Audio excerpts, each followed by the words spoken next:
Karyokinesis और cytokinesis में क्या डिफरेंस है? नहीं, तो कैरियोकाइनेसिस होता है न्यूक्लियस का डिवीजन। अगर न्यूक्लियस डिवाइड करता है तो उसको बोलते हैं कैरियोकाइनेसिस, और साइटोप्लाज्म डिवाइड करता है तो उसको बोलते हैं साइटोकाइनेसिस।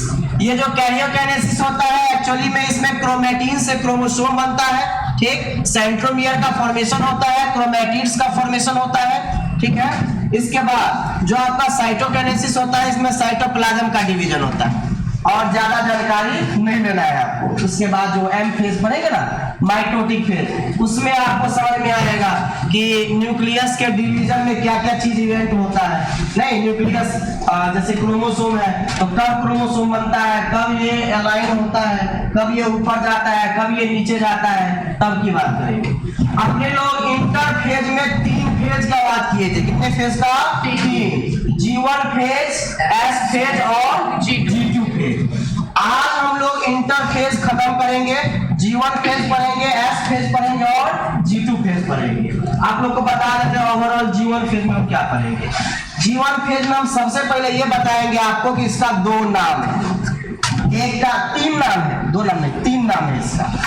G1 फेज का कितना नाम? 3 नाम। पहला नाम ग्रोथ फेज फर्स्ट, G1 का मतलब फर्स्ट होता है, ग्रोथ फेज फर्स्ट। दूसरा नाम गैप फेज फर्स्ट, और तीसरा नाम post mitotic gap phase first. 3 नाम होता है इसका। इसी प्रकार से तीनों का नाम होगा, एस फेज का भी नाम होगा, सिंथेटिक फेज कहते हैं इसको, या इनविजिबल फेज कहते हैं। इनविजिबल फेज क्यों कहते हैं? क्योंकि क्रोमेटिन से जो क्रोमोसोम बनता है, जो डीएनए आपका दिखाई देता है, वो एस फेज में एक्चुअली दिखाई नहीं देता है।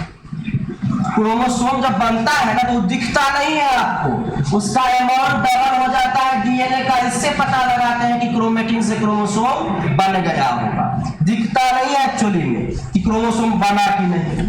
अमाउंट डबल होने का हम लोग पता लगाते हैं कि हाँ क्रोमोसोम बन गया होगा। इसके बाद हम लोग पढ़ते हैं G2 फेज के बारे में। किसके बारे में? G2 phase. G2 फेज का भी 3 नाम, growth phase second, gap phase second, pre mitotic phase second, और एक और नाम है post synthetic phase.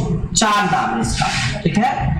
G2 phase में क्या होता है? G2 फेज में डीएनए रेप्लिकेशन रुक जाता है, आरएनए और प्रोटीन का सिंथेसिस चालू रहता है, ठीक है। ट्यूबुलिन प्रोटीन का सिंथेसिस होता है, और G2 फेज में 3 ऑर्गेनेल का डुप्लीकेशन होगा।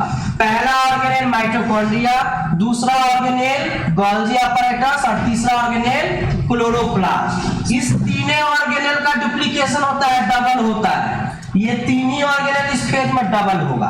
अरे कोनो स्टेज में स्पेशल चीज होगा ना, सब स्टेज का अपना लिमिटेशन है कि इस स्टेज में इतना ही होना है। प्रोटीन सिंथेसिस कम होगा, डीएनए रेप्लिकेशन कम होगा तो एस फेज में होगा, ठीक है। डीएनए का अमाउंट कब बढ़ेगा तो एस फेज में बढ़ेगा, लेकिन क्रोमोसोम का नंबर सेम रहेगा।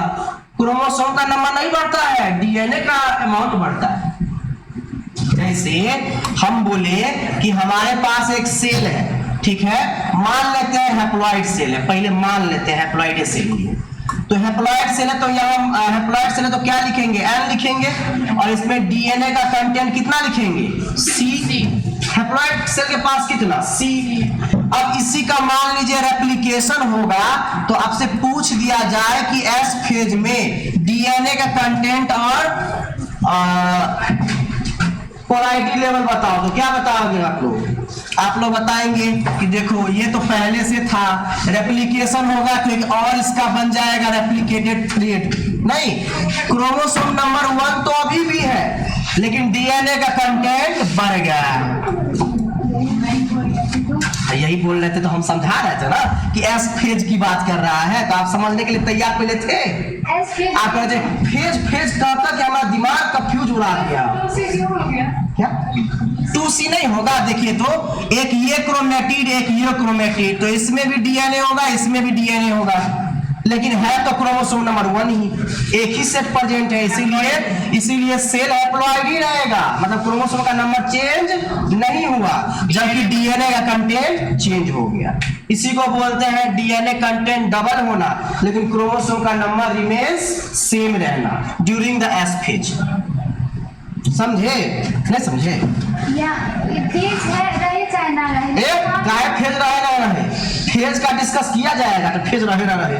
फेजे पे तो सब चीज होता है, यस फेज मिटा देंगे तो ये कोनो डबल उबर हम नहीं लिखेंगे, नहीं डबल लिखेंगे। क्या डबल कंटेंट तो हो रहा है। हाँ डीएनए कंटेंट हो रहा है, लेकिन आपको शो करना पड़ेगा ना कि यस फेज में हो रहा है। अरे आप यहाँ आती है तो शो करना पड़ता है ना, स्टूडेंट है 11th क्लास का, कि ऐसे ही आप बैठ जाती है? सो बताइए, ऐसा रहता तो आप मतलब 12th क्लास में बैठ जाती, बैठती है? नहीं बैठती है, यहाँ दिखाना पड़ेगा ना। आइए, कहाँ रह गए थे ये दो? कहाँ रह जाता है तू लोग? शूटिंग वूटिंग करता रहता है कि कोचिंग? तो कोचिंग करता है? हमको लगा कि दूसरा कोचिंग करता है। दूसरा कोचिंग किसका करेगा? बाहर का ही करेगा ना। चलिए हेडिंग दीजिएगा G1 फेज। आराम आराम से हम लोग पढ़ेंगे, आराम आराम से हम लोग G1 फेज, S फेज और G2 फेज तीनों खत्म कर लेंगे, और इस पे अच्छा क्वेश्चन भी कर लेंगे, टाइम रहा तो। ठीक है, हेडिंग दीजिएगा G1 फेज। 6 महीना लगाइएगा ना? नहीं, इसमें 6 महीना ले रे, बैठ जाओ रे, अटकता हुआ आत्मा सब बैठ जाओ। थोड़ा लोग के चलते हम रुके हुए हैं अभी तक।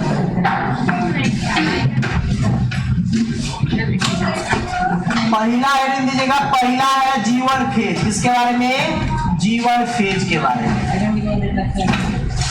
पहले इसका नाम लिख लेते हैं अपने लोग। इसको कौन कौन नाम से जानते हैं?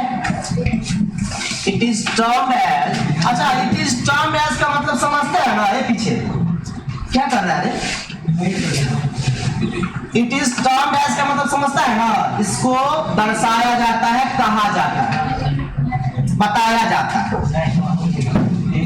आज इंग्लिश सीखो रे, पगला सब।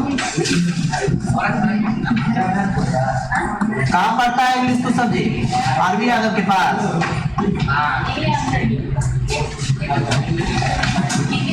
के दास के पास पढ़ते हो?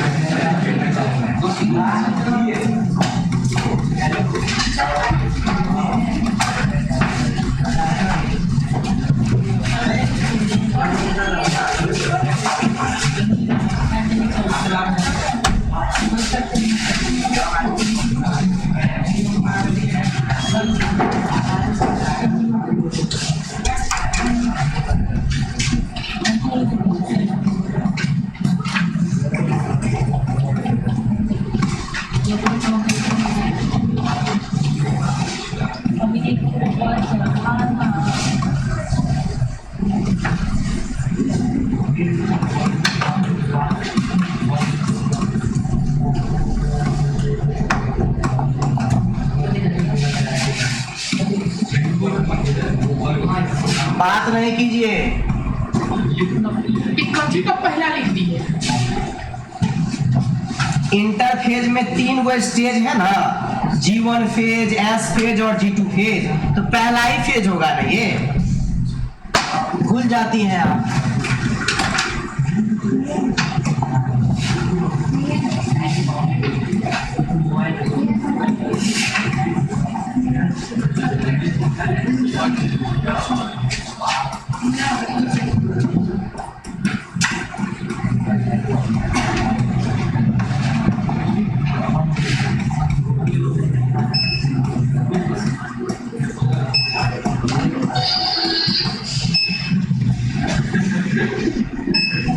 क्या है बीच बीच में गुनगुनाना तुमको अच्छा लगता है?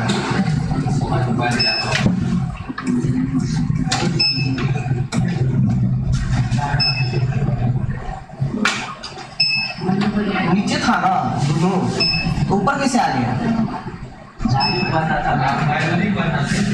अरे तो बायोलॉजी नीचे पढ़ रहा था 12th क्लास में।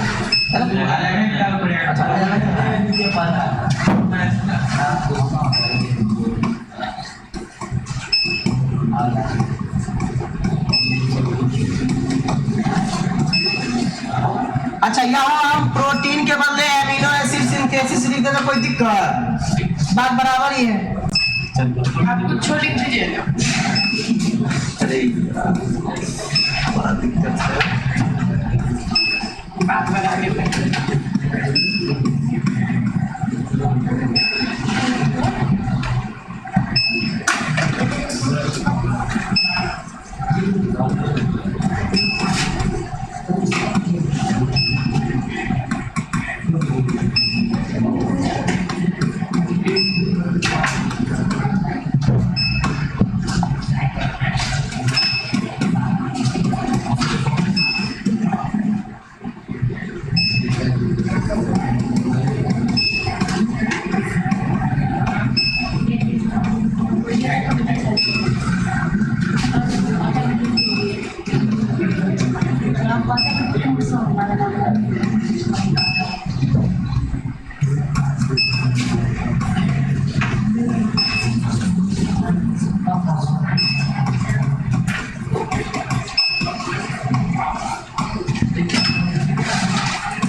क्या जी क्या कर रहे हो?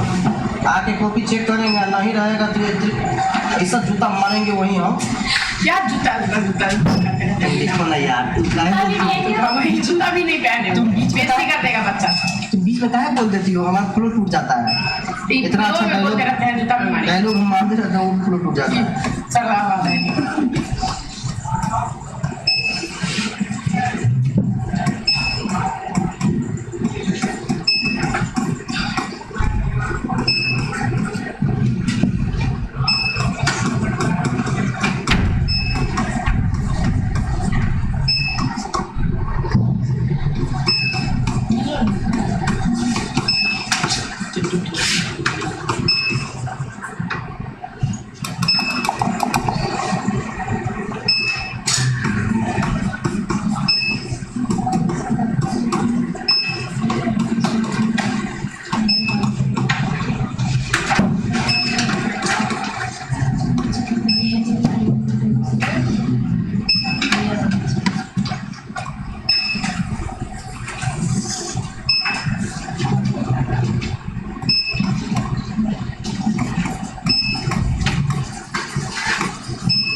क्या है जो जानबूझ के ऐसा कर रहा है?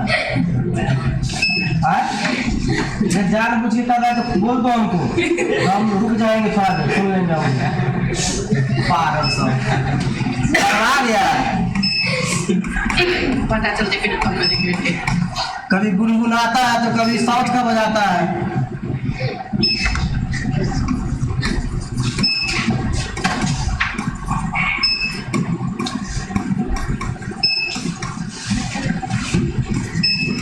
काहे टुटिया आ रहा है, कभी टुटिया आ रहा है।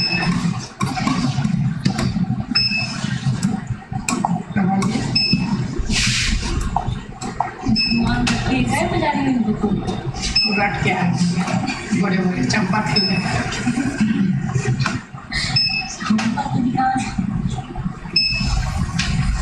जैसा चंद में ही तेल लगा बाल काला है।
75 को कलर लेके ये हैप्लॉइड सेल का एग्जांपल है, ये डिप्लॉइड सेल का एग्जांपल है।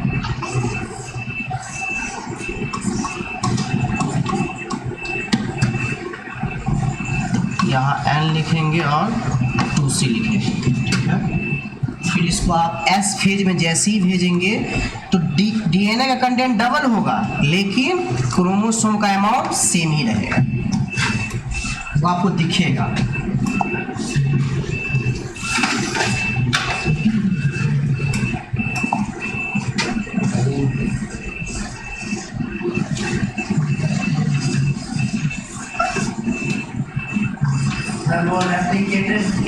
जी रेप्लिकेटेड थ्रेड लिखे हैं। जो नया क्रोमोसोम अटैच होता है पुराने क्रोमोसोम के साथ तो उसको रेप्लिकेटेड थ्रेड कहते हैं, क्योंकि वो रेप्लिकेशन प्रोसेस के थ्रू आता है, समझिए।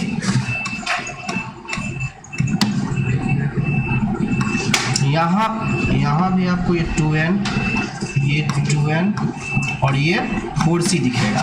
कैसे 4C दिखेगा, यहाँ देखिए, एक ये DNA का कंटेंट, एक ये, तो 1 2 3 4, यहाँ DNA का 1 और 1 2, तो 2C और 2N मतलब 2 सेट ऑफ क्रोमोसोम है। यहाँ पर भी 2 ही सेट ऑफ क्रोमोसोम है। चलिए आराम से ड्रॉ कीजिए, तो समझ के ड्रॉ कीजिएगा, समझे कि DNA कैसे डबल हो रहा है, क्रोमोसोम का नंबर डबल नहीं हो रहा। कुछ नहीं होगा यार, जहाँ हम होते हैं वहाँ कुछ नहीं होता है, उससे वहाँ खाली कान जहाँ हम होते हैं वहाँ अच्छा चीज होता है, क्योंकि हम खुद इतने अच्छे हैं, मतलब बिहेवियर में फालतू का टाइप कर देते हैं ना।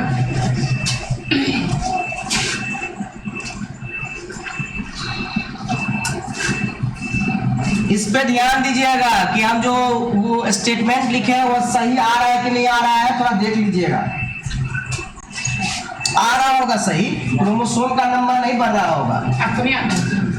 अरे आपको बोले हम देखने के लिए कि अच्छे से मतलब देखिए कि आपको लग रहा है कि नहीं क्रोमोसोम का नंबर नहीं बढ़ रहा है, DNA का कंटेंट बढ़ रहा है, ऐसा हम बोले।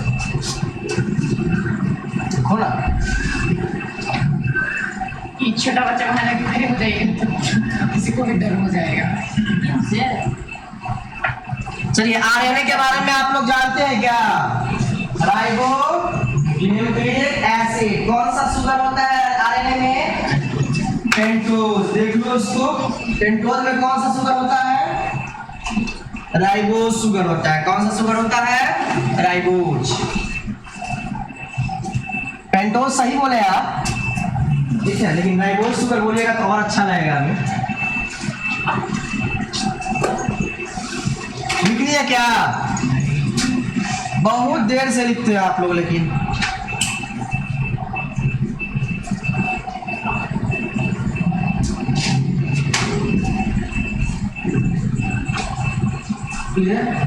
तुम्हें सुधारिए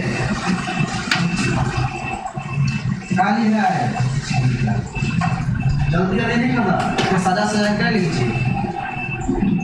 किसी को दिखाना है, हम अपना नोट्स ऐसे लिखते हैं, टुकड़ों में लिख देते हैं ताकि कोई मांगने नहीं करे। जैसे ही नोट्स गड़बड़ रहेगा कोई मांगेगा नहीं, अपना नोट्स अपने पास रहेगा। हम लोग दिखाते हैं। चलिए हो गया, जल्दी लिखिए जल्दी। इसमें और लिखाना है इस पेज में। आप तो खाली लिखाइए। सेंट्रोइड डबल होता है इस फेज में, समझे? सेंट्रोइड के बारे में जो आपको बताया था, हम इसीलिए सेल चैप्टर में सेंट्रोइड बताया आपको, सेंट्रोसोम बताया आपको, सॉरी सेंट्रोसोम बताया, वो तो सेंट्रोमियर है। थोड़ा कंफ्यूज नहीं होएगा, सेंट्रोमियर और सेंट्रोसोम अलग अलग है। Centromere is the attachment between two chromatids, या क्रोमेटिड्स के बीच का अटैचमेंट होता है, क्रोमोसोम में होता है, जबकि सेंट्रोसोम एक ऑर्गेनेल है। ध्यान दीजिएगा, सेल चैप्टर पढ़ते रहिएगा क्योंकि उसी का एप्लीकेशन है ये सेल डिवीजन। एप्लीकेशन एक तरह से आपको बताएगा कि सेल में जितने भी चीज है उसका क्या होता है एक्चुअली में, कैसे डिवाइड करता है, से न्यूक्लियस कैसे डिवाइड करता है, किस फेज में कैसा दिखता है, नहीं।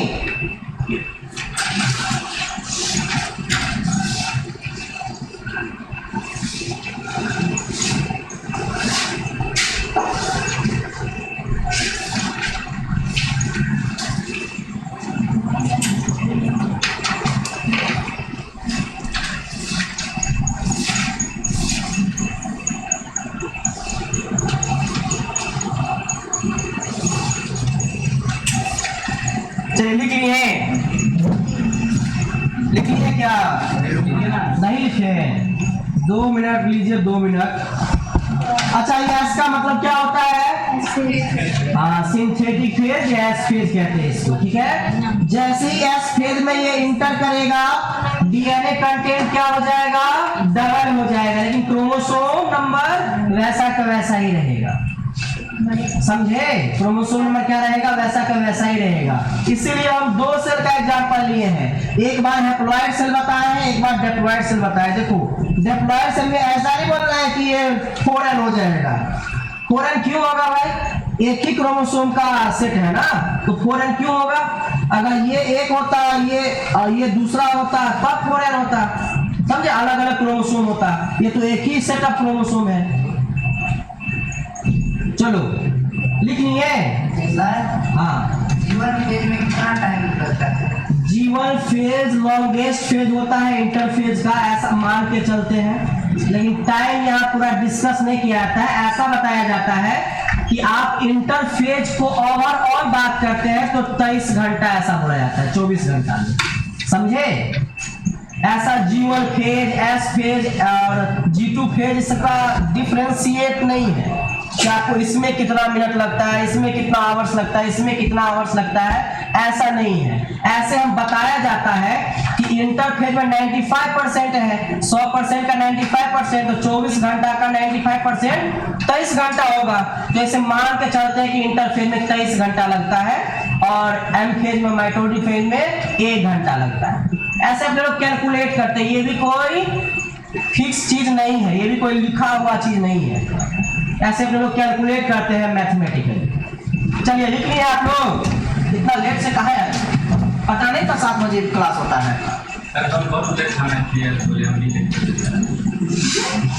अब लेट नहीं होगा क्योंकि बायो क्लास मतलब पहले होगा, समझे? 7 बजे तक आप प्रेजेंट रहिएगा सभी को, क्योंकि 7 बजे से पहले हम प्रेजेंट रहेंगे। 7 ये मेरा कमिटमेंट है कि 7 बजे से पहले मैं प्रेजेंट यहाँ रहूंगा, समझे? प्रेजेंट होने से क्या हो जाएगा? मेरे प्रेजेंट होने से क्या नहीं होगा, 7 बजे क्लास स्टार्ट हो जाएगा, नहीं आएगा रहेगा कोई, दुइये को रहेगा, दुइये को से क्लास स्टार्ट होगा। 7 बजे सब प्रेजेंट आएंगे, समझ गए ना? अब चक्का दूर के आते हैं, मेरा रूल रेगुलेशन दूसरा है, हम 7 बजेगा क्लास हम स्टार्ट कर देंगे, समझे? दुइये को स्टूडेंट काहे नहीं रहेगा? अगर विश्वास नहीं हो तो कल से देख लेना। चलिए इधर सुनिए, लिख लिया आप लोग। इंटरफेज में जीवन फेज देखिए, जीवन फेज में देखिए, इसमें याद ज्यादा नहीं रखना होता है। इसमें याद क्या क्या रखना होता है सुनिए। इसमें ये नाम भी उतना इंपॉर्टेंट नहीं है, क्या क्या चीज इंपॉर्टेंट है सुनिए। चाहे वो जीवन फेज हो, चाहे वो एस फेज हो, चाहे वो G2 फेज हो, चाहे वो एम फेज का प्रो फेज, बेटा फेज, एना फेज, टीलो फेज हो, इसमें याद एक ही चीज रखना होता है कि क्या क्या घटना इसमें होता है, क्या क्या इवेंट्स होता है। जैसे डीएनए का रेप्लिकेशन कहाँ होता है, आरएनए और प्रोटीन का रेप्लिकेशन कहाँ होता है, सेंट्रियोल का डुप्लीकेशन कहाँ होता है, अधिकतर सेल ऑर्गेनेल्स किस फेज में डिवाइड करते हैं, किस फेज में डबल होते हैं। वैसे 3 ऑर्गेनेल्स का नाम बताओ जो एस फेज में डिवाइड होता है, सॉरी G2 फेज में डिवाइड होता है। डीएनए रेप्लिकेशन किस फेज में रुक जाता है, G2 फेज में रुक जाता है। ये सब इंपॉर्टेंट पॉइंट है, आपको पता चलेगा कि कौन कौन इंपॉर्टेंट।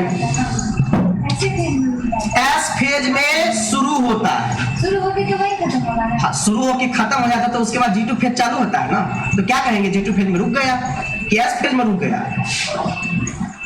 एस फेज में चालू होता है तो पूरा एस फेज में डीएनए रेप्लिकेशन होगा ना, इसके बाद इंटर करेगा G2 फेज में, तब ना स्टॉप होगा। तो क्या बोलेंगे हम? क्या फेज में रुक गया? उससे पहले खत्म हो गया, लेकिन बोलने के लिए हम क्या बोलेंगे कि ये G2 फेज में जाके खत्म हुआ है। जैसे ही ये इंटर किया है G2 फेज में, इसका जो एप्लीकेशन है वो स्टॉप हो गया। ठीक है, चलिए G1 फेज का 3 नाम, ग्रोथ फेज फर्स्ट कहा जाता है, गैप फेज फर्स्ट कहा जाता है, और पोस्ट माइटोटिक फेज कहा जाता है। ठीक, इसमें क्या क्या होता है सुनिए। इस फेज में सेल ग्रोथ करता है। सेल ग्रोथ करने का क्या मतलब है, सेल अपने साइज में। पोस्ट माइटोटिक फेज कहने का मतलब अगर ये सेल ग्रो करते हैं हम, और एक तरफ हम लिखते हैं इंटरफेज, हाँ इधर इधर एक तरफ पर लिखते हैं इंटरफेज, ठीक, और एक तरफ लिखते हैं एम फेज। तो देखो इंटरफेज में G1 फेज, S फेज और G2 फेज। तो ये एम फेज के बाद ना आता है। अगर इधर से चलेंगे तो ऐसे, इधर से नहीं है, ऐसे नहीं सोचना है कि ये शुरू में चालू होगा। अगर ऐसे देखेंगे तो G1, S, G2 और M फेज, तो M फेज के बाद में है, तो इसीलिए पोस्ट माइटोटिक फेज कहा जाता है। समझ में आया? इसको प्री माइटोटिक फेज कहते हैं। क्यों? S फेज को, क्योंकि ये माइटोटिक फेज से पहले है। देखिए माइटोटिक फेज से पहले है ये। अरे देखने का तरीका है अपना यार। G2 को भी बोलेंगे, हाँ G2 को भी बोलेंगे, लेकिन इधर से देखेंगे तो ये पहले आ जाएगा। पहले हो तो बात तो बराबर। सिंथेट ऐसे अगर हम जाएंगे तो ऐसे तो कहेंगे कि ये पहले मतलब बाद में आ रहा है, लेकिन ऐसे कहेंगे तो ये पहले आ रहा है ना। एम फेज से पहले आ रहा है G2 फेज ना। अरे देखने का तरीका है। अगर आप ऐसे देखते हैं तो अपना नाम दे सकते हैं, आप नाम देने में कोई दिक्कत नहीं है। अपना नाम दिया है ऐसे करके, देखो कि एम फेज के पहले है G2, ऐसे अगर चलेंगे तो, अगर ऐसे चलेंगे तो एम फेज के बाद G1 है, ऐसे और G2 है, कोई दिक्कत नहीं है उसमें। नाम में कुछ नहीं रखा है। ऐसे आप जिस तरीके से देखते हो उसको उस तरीके से नाम दिया जाता है उसका। मेन बात यहाँ ये है कि G1 फेज में क्या क्या होता है, आपको ये याद रखना है। तो G1 फेज में सेल ग्रोथ होता है। क्या होता है? Cell growth. सेल ग्रोथ कहने का मतलब सेल का साइज इंक्रीज करेगा। मैंने बताया भी था नहीं कि ये छोटा सेल था, ये बड़ा सेल में कन्वर्ट हो गया, साइज बढ़ गया, इसी को बोलते हैं सेल ग्रोथ होना। क्या होना? सेल ग्रोथ होना। ये कहाँ होगा? G1 की S की G2 फेज में, G1 फेज में। इसके बाद न्यूक्लियस का साइज भी कहां बढ़ता है? G1 फेज में। न्यूक्लियस साइज मतलब न्यूक्लियस का ग्रोथ। आरएनए कहां बनेगा? G1 फेज में। प्रोटीन कहां बनेगा? G1 फेज में। Most of the cell organelle duplicates in the G1 phase. कह रहा है कि अधिकतर जो सेल ऑर्गेनेल्स होते हैं, जैसे आपका राइबोसोम नहीं, आपका एंडोप्लाज्मिक रेटिकुलम हो गया, लाइसोसोम हो गया, वैक्यूल्स हो गया, तो अधिकतर सेल ऑर्गेनेल्स इसी फेज में डुप्लीकेट कर जाते हैं, डबल हो जाते हैं। किसको छोड़ के? 3 ऑर्गेनेल्स को छोड़ के, माइटोकॉन्ड्रिया, गोल्जी बॉडी और क्लोरोप्लास्ट। इन तीनों सेल ऑर्गेनेल्स को छोड़ के जितना भी चीज सेल में है वो किस फेज में डबल हो जाएगा? G1 फेज में। अब प्लांट सेल होगा। हाँ, लेकिन वो भी यूकैरियोटिक सेल है ना। I am talking about eukaryotic cell. ये पॉइंट देखिए, if the cell divides frequently, कह रहा है कि अगर सेल बार बार डिवाइड करता है, जल्दी जल्दी डिवाइड करता है, तो G1 छोटा होगा। कैसे होगा सोचिए तो। मान लीजिए यहां हम G1 बनाते हैं, G1 छोटा कैसे होगा बताइए। अगर सेल बार बार डिवाइड करेगा तो G1 को हम छोटा कैसे बोलेंगे? ये हुआ M फेज, ये हुआ G1, ये हुआ G2, सॉरी ये हुआ S और ये हुआ G2। कह रहा है कि अगर सेल बार बार, फ्रीक्वेंटली मतलब होता है बार बार या जल्दी जल्दी डिवाइड करना, तो अगर कोई सेल बार बार डिवाइड करता है तो G1 कैसे छोटा होगा बताइए। अगर कोई सेल जल्दी डिवाइड कर जाता है माइटोटिक फेज में, 1 घंटा के बदले 5 मिनट में डिवाइड कर जाएगा, तो ये कम टाइम लेगा ना सिंथेसिस करने का। जल्दी चलाएगा तो ये कम टाइम लेगा ना। नहीं समझ रहे हैं आप? जल्दी क्लास में आइएगा मतलब जल्दी कहने का मतलब टाइम पे आ जाइएगा तो टाइम पे खत्म हो जाएगा, ज्यादा टाइम नहीं लेगा, ये सीधा एस फेज में भेजेगा। फिर ऑर्गेनेल पूरा कंप्लीट नहीं करेगा। ऑर्गेनेल पूरा कंप्लीट करके, वही तो बोल रहा है कि आप टाइम पे आइएगा। इसी प्रकार से ऑर्गेनेल पूरा कंप्लीट करके ये कम ही टाइम में भेजेगा। मतलब जैसे 1 घंटा है ना, तो 1 घंटा इस सब मिला के लेता है ना, सॉरी 23 घंटा इस सब मिला के लेता है ना, हो सकता है 22 घंटा में भेज दे। कम टाइम में भेज दे। ठीक, तो अगर सेल बार बार डिवाइड करता है, जल्दी जल्दी डिवाइड करता है, तो जीवन शॉर्टर होगा, और अगर सेल डिवाइड नहीं करता है जल्दी जल्दी तो जीवन लॉन्गर होगा। अगर ये टाइम लगाएगा तो ये भी टाइम लगाएगा ना। अगर हम टाइम लगाएंगे, अगर मान लीजिए लेट से आया है तो कल से आप लोग भी लेट से आने लगेंगे, नहीं? आप तो खाली यही एग्जाम्पल देते हैं। अरे तो क्या एग्जाम्पल दे, जेली लैब से कुछ एग्जाम्पल देना पड़ेगा ना। चलो एस फेज देखो, एस फेज को कहते हैं सिंथेटिक फेज या इनविजिबल फेज। देखो नाम में देखो, सिंथेटिक फेज कहने का मतलब डीएनए से इसका बात है, डीएनए रेप्लिकेशन होता है या डीएनए का सिंथेसिस होता है, बनता है, इसलिए इसको सिंथेटिक फेज कहते हैं। और इनविजिबल फेज क्यों कहते हैं? क्योंकि इसमें क्रोमोसोम आपका बनेगा, क्रोमैटिन क्रोमोसोम में कन्वर्ट हो जाएगा लेकिन दिखेगा नहीं, इसीलिए इनविजिबल बोला जाता है। ठीक, इसमें क्या होता है, डीएनए बनता है, क्रोमोसोम का नंबर वही रहता है जबकि डीएनए का नंबर डबल हो जाता है। जैसे देखिए ये एक सेल है, हैप्लॉइड सेल, तो इसमें एक सेट ऑफ क्रोमोसोम है तो एल लिखेंगे, डीएनए का कंटेंट कितना लिखेंगे, सी लिखेंगे। एक अगर हो ना एक सेट तो उसको सी लिखा जाता है, क्या लिखा जाता है, सी, डीएनए कंटेंट को सी लिखा जाता है। अब एस फेज में जैसे ही गया तो मैंने क्या बोला कि एस फेज में क्या होता है, डीएनए डबल हो जाता है और क्रोमोसोम वही का वही रहता है। तो देखिए एक क्रोमोसोम है, इसका दूसरा बन गया लेकिन एन ही ये रहेगा और ये हो जाएगा 2C हो जाएगा। क्यों?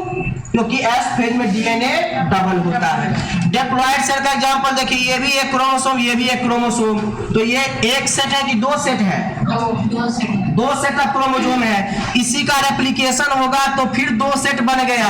अब यहाँ ये नहीं बोलेंगे आप लोग कि 4 सेट है, कि 4 सेट है क्या, एक सेट में 2 गो है, एक रेप्लिकेटेड थ्रेड है, एक नॉर्मल वो जो पहले वाला क्रोमोसोम था वो है। ये 4 सेट नहीं है। 4 सेट किसको कहते हैं, जब अलग अलग दिखे आपको। क्या ये अलग अलग दिख रहा है आपको? ये भी क्रोमोसोम नंबर 1 है, ये भी क्रोमोसोम नंबर 1 है, चिंता नहीं लेना है, आपको डिनोट कर देगा कि क्रोमोसोम नंबर क्या क्या है। ये आप लोग सोच रहे होंगे कि क्या सर यहाँ अगर एक नहीं दिया जाता तो आप कैसे पहचानते कि ये हैप्लॉइड है कि डिप्लॉइड है? नहीं, मन में क्वेश्चन आ रहा है ना। अरे जैसे एक नंबर यहाँ नहीं दे और एक नंबर यहाँ नहीं दे तो आप पहचान पाइएगा कि ये हैप्लॉइड है कि डिप्लॉइड है।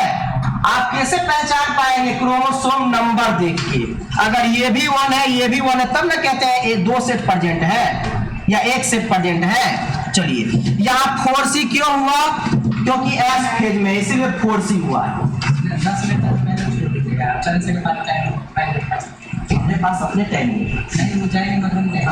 ठीक है, देख लेते हैं। चलिए तो यहाँ पता चला आपको कि एस फेज में क्या होता है, डीएनए डबल होता है जबकि क्रोमोसोम नंबर डबल नहीं होता। ये क्वेश्चन भी आता है इसमें numerical, if the DNA content will be 4C और क्रोमोसोम नंबर का आया था 4N या 8N, तो आप कैलकुलेट कीजिए कि किस फेज में क्या होगा, डबल होगा कि ट्रिपल होगा कि कितना होगा। तो आपको बोला जाता है, क्वेश्चन करवाएंगे अभी, इसीलिए याद करके रखिए कि कहाँ डीएनए डबल होता है, एस फेज में, समझे। और क्रोमोसोम नंबर डबल नहीं होता, वैसा तो वैसा ही रहता है। अगर 4N है तो 4N ही रहेगा, 3N है तो 3N ही रहेगा, 2N है तो 2N ही रहेगा, लेकिन डीएनए कंटेंट डबल हो जाएगा। C है तो 2C, 2C है तो 4C, 4C है तो 8C, ऐसा हो जाएगा। किसी को कोई दिक्कत तो बताइए, दिक्कत है क्या? अरे समझो, समझने का प्रयास करो, नहीं समझ में आता है तो पूछो सर इसमें क्या क्या हुआ। हम तो पहले ही बता दिया आपको कि इस फेज सब में, देखिए इससे आप वाकिफ नहीं है क्या, कोई भी वाकिफ नहीं है इससे, नहीं पहले पढ़े नहीं होंगे ये सब के बारे में, ऐसा कुछ सेल के बारे में पढ़े होते हैं 10th में 9th में, लेकिन सेल डिवीजन के बारे में उतना नहीं बताया जाता है। तो इसमें मैंने बताया आपको कि आपको याद रखना है कि G1 फेज में क्या क्या हो रहा है, G2 फेज में क्या क्या हो रहा है, S फेज में क्या क्या हो रहा है, ये सब इवेंट आपको याद रखना पड़ेगा। नहीं याद रखेंगे इसमें क्वेश्चन नहीं बनेगा। आपको याद रखना पड़ेगा डीएनए रेप्लिकेशन कहाँ हो रहा है, कहाँ रुक रहा है, सेंट्रियोल कहाँ डिवाइड हो रहा है, माइटोकॉन्ड्रिया कहाँ डबल हो रहा है, क्लोरोप्लास्ट कहाँ डबल हो रहा है, आरएनए कहाँ बन रहा है, प्रोटीन कहाँ बन रहा है, अधिकतर ऑर्गेनेल्स कहाँ डुप्लीकेट कर रहा है, सब चीज आपको याद रखना पड़ेगा। ये कैसे याद होगा? पढ़ेंगे तब याद होगा। घर पे जाके पढ़िएगा तब आपको समझ में और आएगा। ठीक, चलिए इसमें और कुछ लिख लेते हैं इस पेज में, और पॉइंट लिखिए तो दीजिएगा सेंट्रियोल। अच्छा, सेंट्रियोल कहाँ होता है, कौन बताएंगे? साइटोप्लाज्म में होता है कि न्यूक्लियस के अंदर होता है? साइटोप्लाज्म में सेंट्रियोल होता है कि न्यूक्लियस में सेंट्रियोल होता है? कौन बताएंगे? साइटोप्लाज्म में सेंट्रियोल होता है। तो अरे न्यूक्लियस में कहाँ से सेंट्रियोल हो गया? न्यूक्लियस में कहाँ से सेंट्रियोल हो गया? कभी हम पढ़ा है न्यूक्लियस में सेंट्रियोल है? साइटोप्लाज्म में सेंट्रियोल होता है। तो ये डिवाइड कहाँ करेगा? साइटोप्लाज्म में। सेंट्रियोल duplicates inside नहीं, in the cytoplasm। inside मतलब होता साइटोप्लाज्म के अंदर, in the cytoplasm।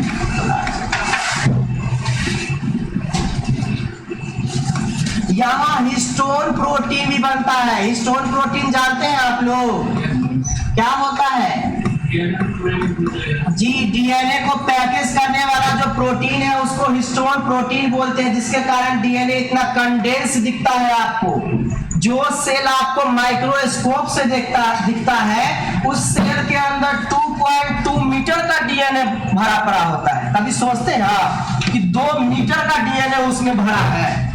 कैसे भरा होगा? कंपैक्ट करके, पैकेज करके। कोई चीज अगर बहुत बड़ा है तो उसको पैकेज करके अपने लोग छोटा बना लेते हैं ना। अरे कहीं जाते हैं अपने टूर पे तो कपड़ा उपड़ा जो लेते हैं तो कपड़ा उपड़ा लेके ऐसे ही चले जाते हैं बैग में, ऐसा मतलब सब रखे जाती है। क्या करते हैं अपने लोग? वो जो बैग होता है उसमें कपड़ा को अरेंज करके रखते हैं ताकि कपड़ा बिखरा पड़ा ना हो। इसी प्रकार से जो सेल में डीएनए होता है, ऐसे जो आपको दिख रहा है सेल, तो इसको कंडेंस करके रखा जाता है। इसको छोटा फॉर्म में रखा जाता है, इतना छोटा फॉर्म में, ताकि और सभी चीज इसमें आ सके। ज्ञान देती मैं। अच्छा, तो डीएनए को पैकेज करने का काम कौन करता है? Histone protein. और आपको पूछे कि हिस्टोन प्रोटीन किस फेज में बनता है तो क्या बताएंगे? एस फेज में बनता है। ये सब याद रखिएगा, क्वेश्चन फ्रीक्वेंटली पूछता है इस पे। डीएनए को पैकेज कर, डीएनए को छोटा फॉर्म में रखें, क्योंकि डीएनए का लंबाई 2 मीटर है। 2 मीटर मतलब कितना? यहाँ से यहाँ तक 2 मीटर नहीं होता है। यहाँ से यहाँ तक इतना बड़ा डीएनए है और हमारा छोटा सेल, माइक्रोमीटर का सेल हमारा, इतना छोटा सेल में इतना बड़ा डीएनए कैसे आ जाएगा? कभी नहीं सोचे हैं? पैकेज करके आता है। चलिए, यहाँ तक हमारा जो एस फेज है वो खत्म होता है। इसके बाद चालू होता है क्या? G2 phase. देखिए हम फिर बता रहे हैं, इसको अगर रिवाइज करना छोड़ेंगे तो आप भूल जाएंगे, इसीलिए इसको रिवाइज करते रहिएगा।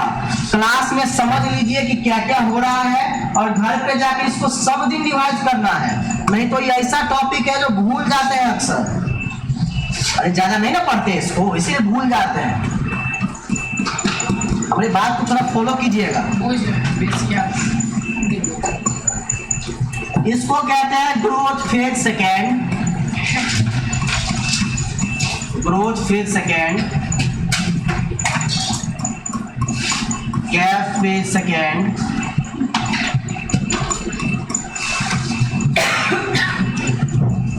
प्री माइटोटिक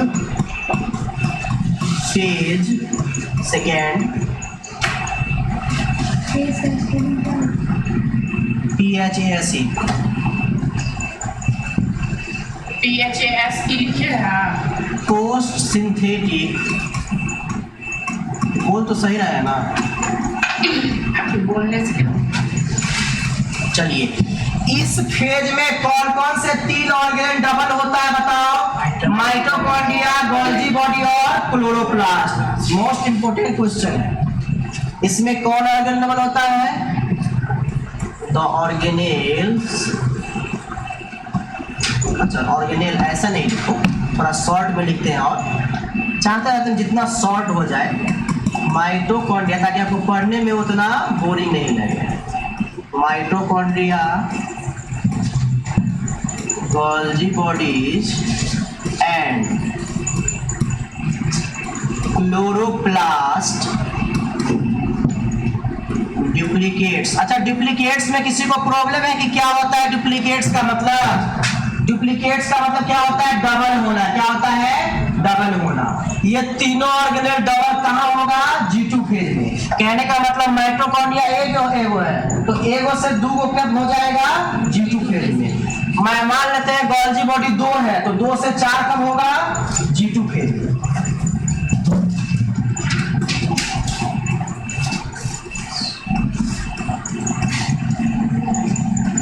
यहाँ ट्यूबुलिन प्रोटीन भी बनता है। ट्यूबुलिन प्रोटीन के बारे में बताए थे हम क्या?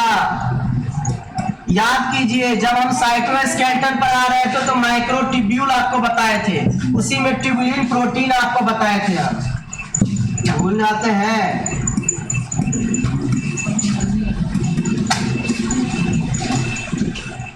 चलिए, हमने G1 फेज, S फेज और G2 फेज यहाँ खत्म कर लिया। टाइम भी खत्म। टाइम नहीं, आपको क्वेश्चन तो करवा दें। टाइम छोड़िए ना, आपको बोले 10 मिनट पहले। अरे 10 मिनट छोड़ो ना, सारा अपना सोचेंगे ना 10 मिनट क्या होता है। 10 मिनट थोड़ी कुछ होता है। हम अपना 10 मिनट नहीं देंगे तो हमारा तो लास्ट में था जी, हमारा तो लास्ट में ना मतलब पीरियड था।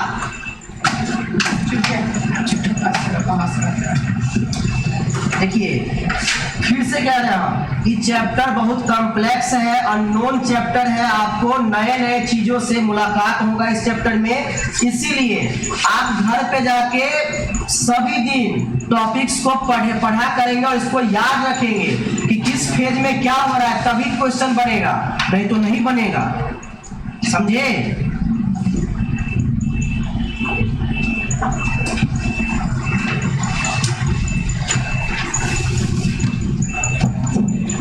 क्वेश्चन कराएंगे, 2-3 को करवा देंगे। अच्छा, यहाँ ये नहीं लिखे क्या कि मतलब डीएनए रेप्लिकेशन स्टॉप हो जाता है? लिख लीजिए, DNA replication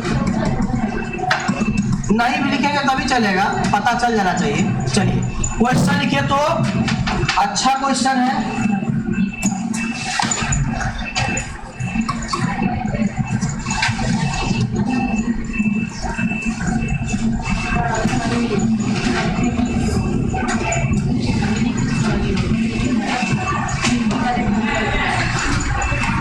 If the initial का स्पेलिंग गलती हो जाएगा। इनिशियल 49 नंबर क्लास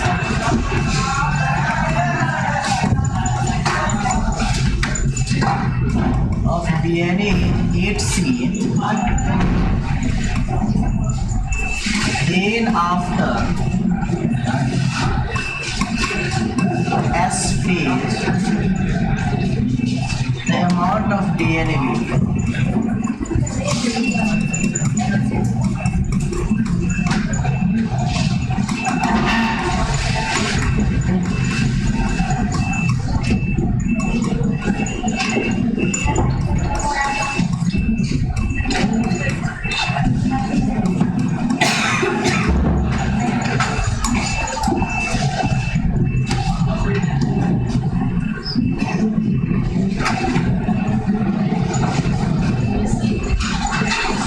क्वेश्चन और लिखिएगा, during which phase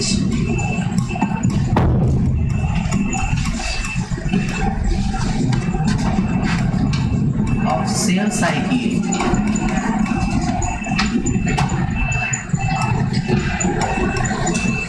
amount of DNA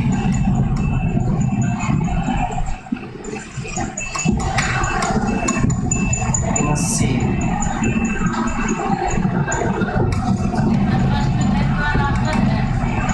remains at 4C level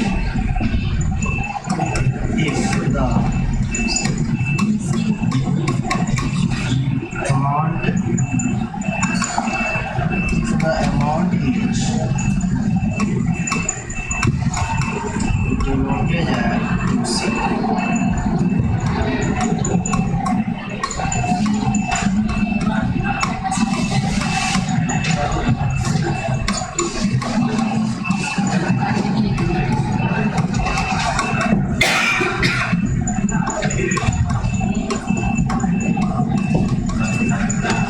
तो ये दोनों क्वेश्चन बना के दिखाइए तो। फर्स्ट का सी होगा। पहला सेट करेंगे। फर्स्ट का सी होगा,